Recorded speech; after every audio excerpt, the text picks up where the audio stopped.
Domínio, John G. Lake. Tradução, adaptação e leitura, Tiago Samico. Soso Produções, 2017. Agora eu quero ensinar algo sobre as questões internas da cura que as pessoas não conhecem. Existe um domínio consciente que Jesus Cristo dá à alma cristã. Foi isso o que houve na alma de Pedro quando ele encontrou o homem coxo na Porta Formosa. Em vez de orar pela cura do homem, Pedro disse: "Em nome de Jesus Cristo de Nazaré, levante-se e ande." Atos 3:6. Não houve nenhuma oração sobre isso, nenhuma intercessão. Pedro exerceu o domínio que estava em sua alma. O lampejo divino do poder de Deus saiu de sua alma e o homem instantaneamente se levantou e foi com eles ao templo, caminhando, pulando e louvando a Deus. Versículo 8. Às vezes, aqueles que ministram aos doentes estão conscientes do que acontece, embora o próprio indivíduo não esteja consciente de nenhuma cura. Existe um domínio na alma do verdadeiro homem de Deus que está em contato com o céu.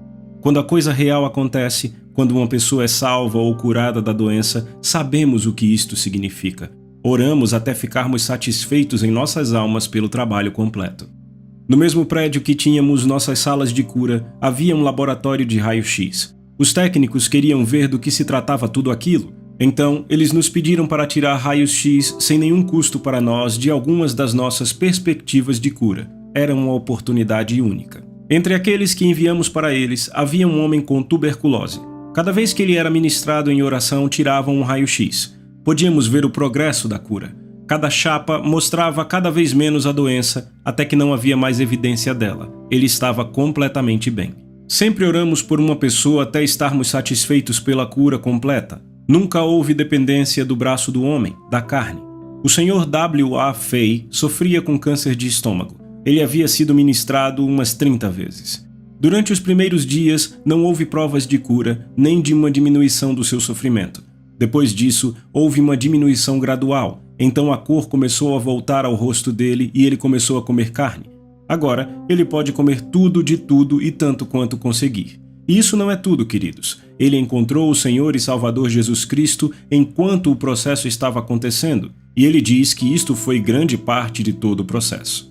Eu acho que o Senhor sabe como abrir as portas nos corações das pessoas. Muitos cristãos ignoram o fato de que Jesus Cristo tornou o ministério da cura tão amplo quanto conseguiu. Em Lucas 10, 8 e 9, aos 70, ele disse: "Em qualquer cidade que entrardes e vos receberem, curai os enfermos que nela houver." E então, o que ele lhes disse para fazer? Anunciai-lhes: "A vós outros está próximo o reino de Deus." Uma vez vivi perto de um homem que estava doente, prestes a morrer. Alguns foram até ele e disseram que ele tinha que ser batizado ou morreria e iria para o inferno. Eu sempre disse que isso era uma forma de coerção e que Jesus Cristo nunca a usava. Ele era um cavalheiro. Nunca se aproveitou de um homem com a alma triturada tentando influenciá-lo a ser um cristão. Se o homem estava doente, Jesus ia lá e o curava pelo poder de Deus. Então, quando aquele homem era curado, a resposta natural da sua alma o levava a Cristo. Eu me pergunto, você já prestou atenção às diferentes ocasiões na leitura das Escrituras em que a voz de Deus é mencionada? Sabe, o que faz a Bíblia ser a Bíblia é o fato de alguém ter tido uma entrevista com Deus. Alguém ouviu a partir do céu antes que houvesse qualquer Bíblia? Então, a conversa ou o incidente foi registrado e se tornaram a palavra de Deus. Agora, a palavra de Deus é indestrutível, porque foi uma voz real, uma experiência real. Deus realmente fez ou disse alguma coisa e o registro dela é verdade. É muito simples provar a inspiração da Bíblia. Qualquer criança é ensinada a provar se a sua soma em matemática está ou não correta. Se você tem dúvidas, perguntas e medos sobre a Bíblia e a sua inspiração, podemos saber que, se uma alma já ouviu algo do céu, qualquer outra pode. Se uma alma já teve uma entrevista com Deus, qualquer outra alma pode. Se alguém já soube que seus pecados foram perdoados a qualquer momento, qualquer outra pessoa também pode saber que seus pecados são perdoados agora. Se um homem ou mulher já foi curado pelo poder de Deus, então homens e mulheres podem ser curados novamente. A única coisa necessária é voltar outra vez na experiência da alma para o mesmo lugar de intimidade onde o primeiro indivíduo encontrou Deus. É assim que se prova a palavra de Deus. Essa é a razão pela qual os cristãos amam a palavra de Deus. Essa é a razão porque a palavra de Deus se torna a coisa pela qual homens vivem e pela qual homens vão morrer. A palavra de Deus se torna um presente. uma realidade viva para eles, não apenas uma teoria. Na minha igreja na África do Sul, publicamos um jornal com 10.000 cópias. As gráficas enviavam para a igreja e os colocávamos na plataforma de entrada em pacotes de 100 e 200. No culto noturno, eu chamava certas pessoas da congregação, que eu sabia que tinham contato com Deus vivo, para virem e se ajoelharem em torno dos pacotes, colocando as mãos sobre eles. Pedimos a Deus que não somente abençoasse a matéria física no jornal, pela qual a mensagem de Cristo passaria pelas palavras impressas no papel, mas que o próprio papel se enchesse do Espírito de Deus, assim como os lenços se encheram do poder de Deus em Atos 19:12. Eu poderia mostrar milhares de cartas de pessoas de todas as partes do mundo, dizendo que o Espírito de Deus veio sobre elas quando receberam o nosso jornal. Não só elas foram curadas, mas a alegria de Deus entrou em seus corações e muitas foram salvas. Uma mulher escreveu da América do Sul: "Recebi seu jornal. Quando eu o peguei em minhas mãos, meu corpo começou a vibrar. Eu mal podia sentar na cadeira. Eu não entendi, larguei o jornal e depois de um pouco de tempo o peguei de novo. Assim que o tive em minhas mãos, comecei a tremer novamente. Na terceira vez que peguei o jornal, o Espírito de Deus veio sobre mim muito poderosamente e fui batizada no Espírito Santo." Amado, você vê que esta mensagem e essa qualidade do Espírito contém o que confunde todos os filósofos e toda a prática da filosofia no mundo? Ela mostra a distinção mais clara que caracteriza a verdadeira religião de Jesus Cristo. É distinta de todas as outras religiões e de todos os outros ministérios. O ministério do cristianismo é o ministério do Espírito. É o Espírito de Deus que habita nas palavras, que fala ao espírito de outrem e revela Cristo através dele. A senhorita K é uma mulher que eu chamo de vítima das cirurgias. Ela foi operada 26 vezes e depois deixada para morrer. Ela ficou inválida por 13 anos e foi visitada e tratada por diferentes médicos durante 6 anos. Eu sei que você vai me perdoar por falar com tanta clareza, mas eu devo contar o que Deus fez na vida desta mulher. Em uma operação, uma incisão foi feita conectando o reto e a vagina. Esta ferida se recusou a curar. 3 vezes a ferida foi costurada, mas sem sucesso. Além disso, pensava-se que ela era tuberculosa e sem dúvida era. Um dia, esta querida alma chamou o irmão Westwood para ministrar a ela. Começamos a orar a oração da fé em seu favor e logo as feridas em seu corpo começaram a curar até que todas as feridas externas fossem curadas. Se você ficasse perto o suficiente dela, conseguia ver as cicatrizes em sua garganta e pescoço onde alguma dessas 26 operações foram realizadas. Agora eu quero que você veja o poder de Deus. Quando ela descobriu que a incisão retal não se curou, isto se tornou uma questão especial de oração. Logo, seus intestinos pararam de funcionar e ela ficou sem atividade intestinal durante 28 dias. Pense nisso. Se tal coisa ocorrer em sua vida por 3 ou 4 dias, você acha que vai morrer. Observe o propósito de Deus. Durante esses 28 dias em que não houve atividade intestinal, a ferida se curou. A senhorita K foi ao lado sul da cidade para fazer alguns trabalhos, mas enquanto trabalhava, ela ficou inconsciente devido aos gases pressionando o coração e os pulmões. Um médico foi chamado. Em seu exame, descobriu que a incisão estava perfeitamente curada, mas durante o longo período de tempo em que a extremidade inferior do reto não havia sido usada, ela se aderiu. Agora, de acordo com o médico, ela não poderia ter movimento dos intestinos até que fosse operada.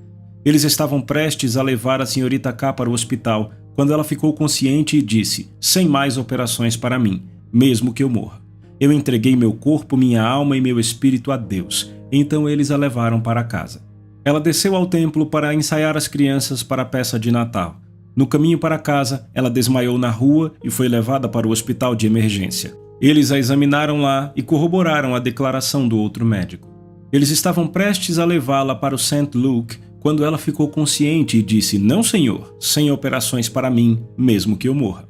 Quando eles perguntaram o que ela queria fazer, ela disse que viria à minha casa. Isso foi no sábado, 27 de novembro. Na tarde de domingo, 28 de novembro, ela estava sentada na plateia. À medida que a oração estava sendo realizada, ela disse que parecia que uma mão era colocada em seu corpo, no abdômen, e outra mão em sua cabeça. Então, uma voz disse: "Você está curada." Ela deixou o salão e ficou perfeitamente normal, e permanece uma mulher normal desde então. Amados, as pessoas que se opõem a este ministério e não entendem isso dirão: "Tudo bem, nós sabemos que Deus faz coisas como estas em ocasiões especiais, mas são casos especiais." Paulo teve um espinho na carne? Ele orou por 3 vezes para ser curado e o Senhor disse: Paulo, minha graça te basta. 2 Coríntios 12, 9. E ele não foi curado. Quem disse isso? Quem lhe deu esta interpretação? Você ouviu a voz de Deus ou está repetindo a antiga fábula que vem da teologia há 100 anos? Você não vê, amado? Este é apenas um dos muitos truques que os antigos ardilosos teológicos usam para se afastarem da responsabilidade de orar a oração da fé que salva os doentes. Meu Deus, a igreja passou muito tempo tentando se esquivar desta questão da cura. Eles vêm com essa história do espinho na carne de Paulo. Paulo disse: escrevi esta grande carta com minha própria mão, Gálatas 6:11, e eles interpretam isso para dizer que ele tinha visão ruim. Quem disse isso? Em outra ocasião disseram que amavam tanto Paulo que arrancariam seus olhos por ele. Eu acredito que eles teriam cortado a perna ou o braço direito também, se isso trouxesse algum bem a ele. Mas nenhuma dessas coisas quer dizer por um momento que havia algo errado com a sua perna, seu braço ou seus olhos. Paulo orou 3 vezes. Nas 2 primeiras vezes, ele não estava consciente da resposta. Ele orou novamente, graças a Deus, e desta vez Deus encontrou a fé dele e lhe disse: Paulo, minha graça é suficiente para você. Aplique a Paulo, mergulhe Paulo, e tire tudo o que quiser da graça de Deus. Isto resolverá o seu espinho na carne e tudo mais que o está incomodando. Nós fomos a Lourdes, na França, em companhia de um grupo de pessoas da Igreja da Inglaterra que foram nomeadas como um comitê para visitar todas as instituições de renome das linhas de cura na Europa. Visitamos uma instituição católica onde a cura é obtida pelas águas de Lourdes. Eles mantêm um conselho de 200 médicos cujo negócio é examinar todos os candidatos e informar sobre eles. Nós também visitamos a maior instituição hipnótica para a cura no mundo enquanto estávamos em Lourdes. Esta instituição enviou seus representantes para demonstrar o seu método perante o Conselho Católico de 200 médicos. Ao ouvir a nossa comissão, eles nos convidaram para comparecer diante deste conselho e demonstrar a cura pelas nossas linhas. Concordei em participar se me dessem a demonstração final. O comitê selecionou 5 candidatos, pessoas que foram pronunciadas absolutamente incuráveis. Os hipnotizadores tentaram seus vários métodos sem sucesso. Eu então tinha os 5 candidatos colocados em cadeiras enfileiradas na plataforma, à vista desta grande audiência de médicos e cientistas. Então orei por cada um deles separadamente e, ao mesmo tempo, coloquei minhas mãos sobre eles. 3 foram curados instantaneamente, um quarto se recuperou em alguns dias e um morreu. Em 1901, entrei na Downing Institution e me mudei para a cidade de Zion, Illinois, com o objetivo de me tornar aluno e professor de cura divina. Fui gerente do departamento de construção da Dowie. Durante esse ano, administramos negócios no valor de 1,2 milhões de dólares ou $100 mil por mês. Nós emitimos 1.200 contratos de construção. Este foi o ano em que John Alexander Dowie fez sua viagem de Zion para Nova York, levando 3.000 pessoas com ele em 10 trens. Tínhamos um coro com 1.200 vozes selecionadas e uma procissão de 100 oficiais da igreja. Dowie alugou o Madison Square Garden, que comporta 20.000 pessoas. A polícia da cidade de Nova York disse que algumas noites desviaram cerca de 100.000 pessoas. As ruas ficaram congestionadas por 4 quarteirões de distância. Em 1904, quando os assuntos financeiros de Dowie ficaram emaranhados, eu deixei a cidade de Zion praticamente quebrado. Minhas participações nas propriedades de Dowie ficaram depreciadas com a sua morte. Uma noite de sábado, já na África do Sul, a igreja estava lotada. Toda a sala de estar disponível estava ocupada enquanto homens estavam de pé ombro a ombro. A maioria deles eram homens do Tattersall Racing Club. A maioria era de judeus. Havia cavaleiros de todas as classes, corredores, jockeys, cuidadores, apostadores, etc. Eu estava pregando o poder de Deus e, com espírito ousado, estava tentando demonstrar que Jesus Cristo é o mesmo ontem, hoje e para sempre. Que seu poder é tão grande como sempre foi e que a única qualificação para tocar Deus para qualquer coisa é a fé nele. O público ficou muito animado. Neste ponto, observei um cavalheiro e 2 senhoras tentando se espremer entre as pessoas que estavam de pé nos corredores. Pedi à multidão para se separar, se possível, para permitir que as senhoras passassem e tentei achar espaço para elas nos degraus da plataforma. Quando se aproximaram, observei que uma das senhoras estava com seus braços perfeitamente rígidos. Ela não os movia. Por instinto, eu soube imediatamente que era um aleijamento reumático. Quando ela chegou à plataforma, eu perguntei: qual a razão pela qual você não move seus braços? Ela disse: meus ombros sofrem com reumatismo. Eu disse: há quanto tempo eles estão assim? Ela respondeu: 10 anos. Perguntei se ela havia sido tratada por médicos. Ela respondeu: eu fui dispensada de 3 hospitais como incurável. Que hospitais? Ela respondeu: Kimberley, Joanesburgo e Pretória. Então, dirigindo-se ao cavalheiro que a acompanhava, perguntei: você conhece essa senhora? Ele disse: sim, ela é minha cunhada. Eu disse: você confirma a história? Absolutamente, disse ele. Perguntei para que ela tinha vindo. Ela respondeu: com a esperança de que o Senhor me cure. Perguntei: você deseja que eu ore por você pela cura? Sim, disse ela. Dirigindo-se à multidão ruidosa nos corredores e ao redor das portas, eu disse: vocês nunca viram Jesus curar uma pessoa em suas vidas. Vocês não sabem nada sobre este assunto. Vocês nunca testemunharam uma exibição do poder de Deus e, portanto, deveriam considerar um momento suficiente para se manterem quietos, confessarem sua ignorância sobre tais assuntos e aprenderem. Eis o que eu quero. Escolham 2 homens do seu grupo e mandem virem e verem por si mesmos se os braços desta mulher estão rígidos como ela afirma. Aguardei que eles fizessem a sua seleção. Finalmente, apresentaram 2 homens. Um era um barbeiro, um cavalheiro muito inteligente, descobri depois que era americano. Eles examinaram os braços da senhora de forma crítica e acharam que eram, como ela havia dito, bastante imóveis. Perguntei aos homens: terminaram seu exame? Estão satisfeitos com o fato de a condição dela ser como foi indicada? Eles disseram: estamos. Então afastem-se, pois vou orar para que o Senhor cure essa mulher. Colocando as mãos sobre os ombros dela, ordenei em nome de Jesus Cristo, Filho de Deus, que aquele demônio reumático que amarrava a mulher fosse expulso. Em nome de Cristo, ordenei que saísse, repreendendo-o com toda a energia da minha alma. O poder de Deus passou por mim como um fogo ardente, ao ponto que a transpiração explodiu do rosto da mulher. Então, levando-a pelas mãos, eu disse: em nome de Jesus Cristo, levante os braços. O braço direito subiu. Então eu disse: em nome de Jesus Cristo, levante o outro braço também.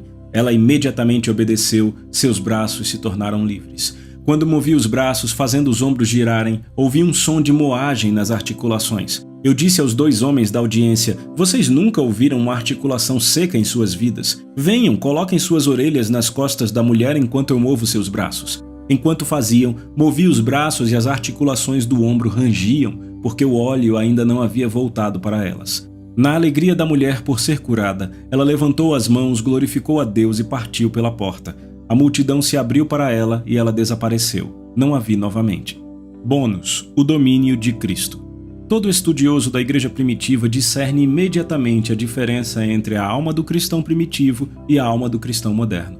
Ela se encontra no espírito do domínio de Cristo. O Espírito Santo entrou na alma do cristão primitivo para elevar sua consciência em Cristo, para fazer dele um mestre. Ele feriu o pecado e o fez desaparecer. Ele expulsou demônios, um lampejo divino da sua natureza se sobressaiu e expulsou o demônio.